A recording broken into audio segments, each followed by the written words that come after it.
Yesterday we brought on the Gemara in Shabbos that said Atzad chilazin da potzeiah. If you trap a chilazin and you squeeze it, you're over. According to Rabbi Yehuda, besides for tzeidah, you're also over for potzeiah. Potzeiah, squeezing out the dam, which is a tolda of dosh, threshing, separating the husk, the shell, from the inner grain. And Chachamim only disagree with that because they hold that dosh has to be something which is gedulei karka, and by a chilazin it's not gedulei karka, and therefore there's no chiyuv. But otherwise, mitzad etzem potzeiah, mitzad etzem squeezing out the dam, there would be a melacha of disha.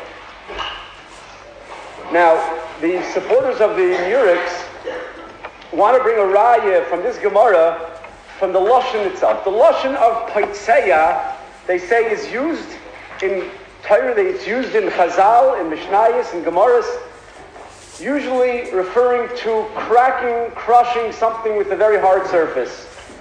Kurnus, a hammer from a blacksmith, l'potzeiah by a goyim, to crack open nuts. So you see that the word potzeiah usually refers to, there's other ayahs that they would crack somebody's skull, also a hard surface, and therefore, if it sounds like it's a hard surface, it sounds like the chilazin has some type of shell around it, and that the malacha l'chayra is for cracking open the shell. Now, besides the fact that the lashon is not mashma, it is not necessarily at all mashma like that. And I would like to quote Rabbi Per. He wrote a letter, Rabbi Per Senior, and he wrote that I want to discuss the meaning of the word potzeiah. And it says, by those who follow the Murics, their understanding is that the connotation in potzeiah is cracking a hard shell.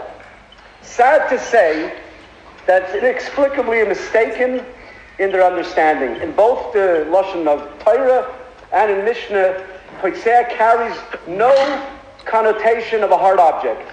One of the numerous such examples is the Mishnah in Ksubis, Mem Gimel Amud Beis, potzeiah b'faneha. If somebody hurt somebody on her face, in other words, he made her face bleed. He wounded her face. According to the Radak, he brings down in Sefer HaShoroshim, he says potzeiah, brings down what the word potzeiah, the definition of potzeiah is. Potzeiah refers to cutting open a smooth surface, splitting, cutting, or wounding. It brings down other Rashis that say like that. So in its usage of splitting, that's what, now he says, the Gemara that says, l'fatzoya boyegoizim, to crack open nuts, it doesn't mean to crack open nuts. He says what Chazal over there mean is, it means to split open a nut. Because anytime you have a smooth surface, or anytime you have anything and you split it, that's called potzeiah. It doesn't matter if it's hard or if it's soft. And as a matter of fact, he brings a small experiment, and he says, why did Chazal use a lashon of a kurnus, a hammer made by a blacksmith hammer, to crack open nuts? And he says, a small experiment demonstrates why the Gemara there speaks of using a kurnus, a blacksmith's hammer, for opening nuts. When a walnut is struck smartly with a light, very light hammer, a quarter of a pound hammer, along the seam where the halves join, the shell at the contact point is crushed. That's not what you want.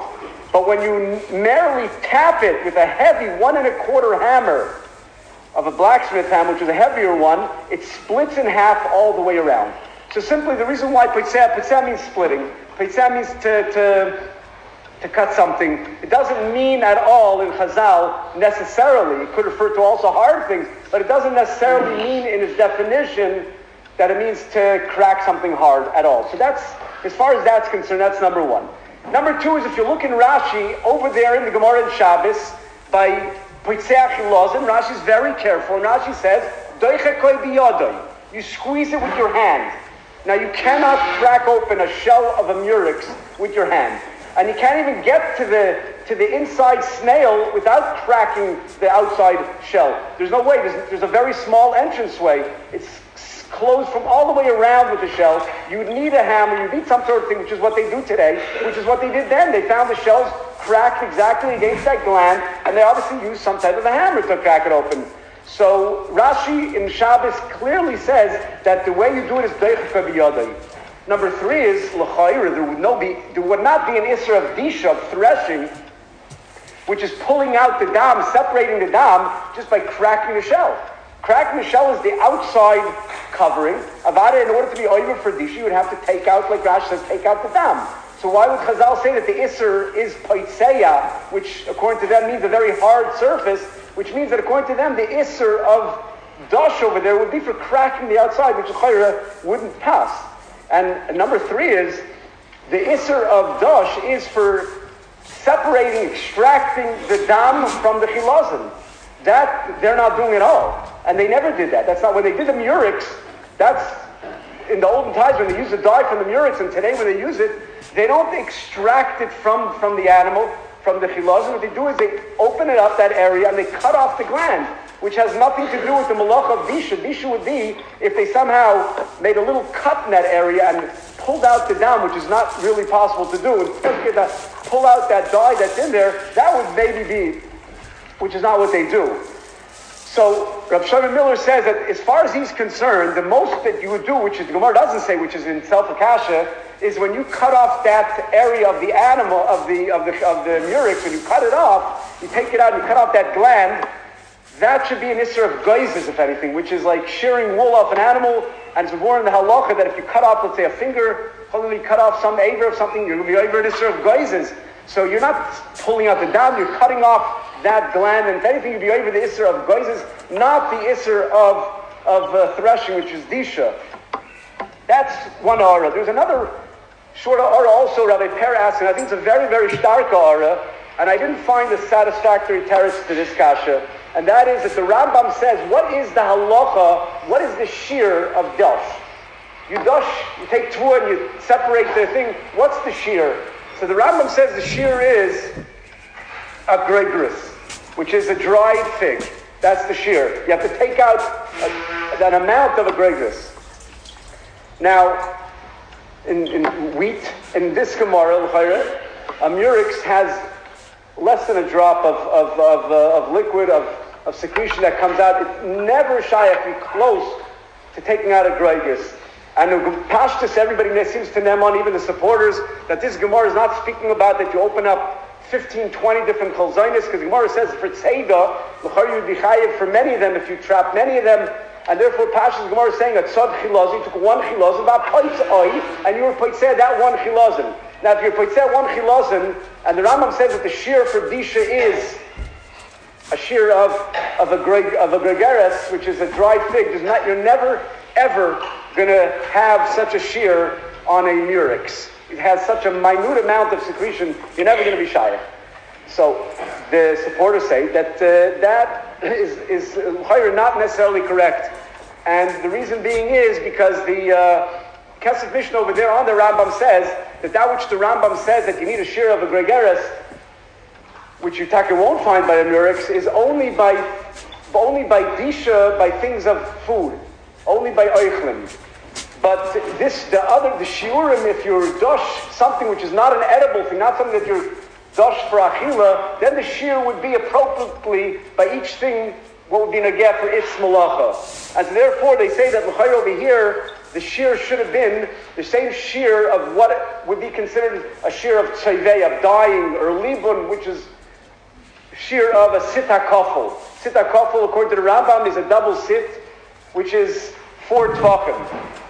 That means you would have to take out an amount to dye a string which is 4 tvachim, about let's say 16 inches long.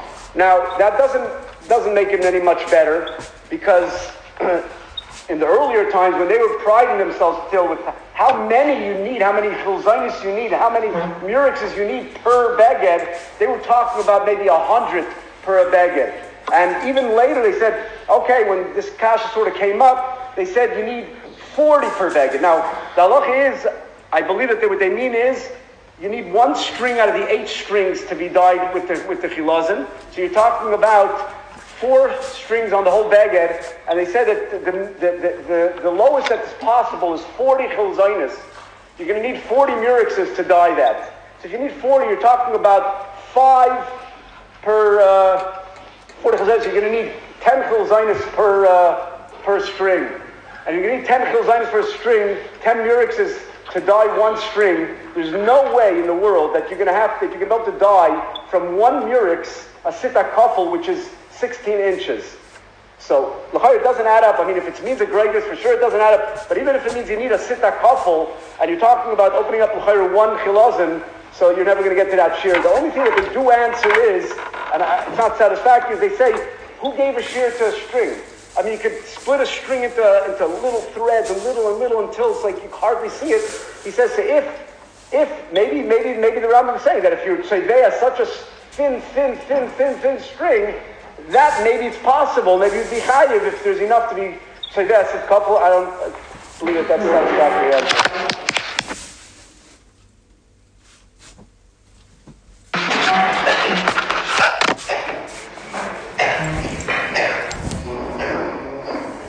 There's a question that really begs an explanation on the whole mitzvah of techeles.